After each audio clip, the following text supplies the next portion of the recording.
ফের জেলা শাসকের কার্যালয় ঘেরাও কর্মসূচিকে কেন্দ্র করে রীতিমতো উত্তেজনা ছড়ালো রাজ্যে। আজ সকাল থেকেই হাজার হাজার বিজেপি কর্মী মিছিল বের করে জেলা ম্যাজিস্ট্রেটের অফিস ঘেরাও করার উদ্দেশ্যে রওনা দেন, কিন্তু পুলিশি ব্যারিকেড তাদের পথ আটকে দেয়। এরপরেই পরিস্থিতি জটিল হয়ে ওঠে। ব্যারিকেড ভাঙতে গেলে পুলিশের সঙ্গে সংঘর্ষ বাধে বিজেপি কর্মীদের। উত্তেজনা চরমে ওঠে। পরিস্থিতি নিয়ন্ত্রণে আনতে পুলিশ লাঠিচার্জ করে এবং পরে জলকামান ব্যবহার করতে বাধ্য হয়।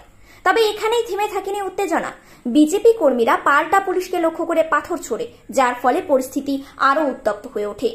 পরিস্থিতি নিয়ন্ত্রণে আনতে পুলিশ নিশীথ প্রামাণিক সহ বহু বিজেপি কর্মীকে গ্রেপ্তার করে। বর্তমান পরিস্থিতি নিয়ন্ত্রণে থাকলেও রাজনৈতিক উত্তাপ এখনো চরমে।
সব মিলিয়ে ধুমধুমার পরিস্থিতি,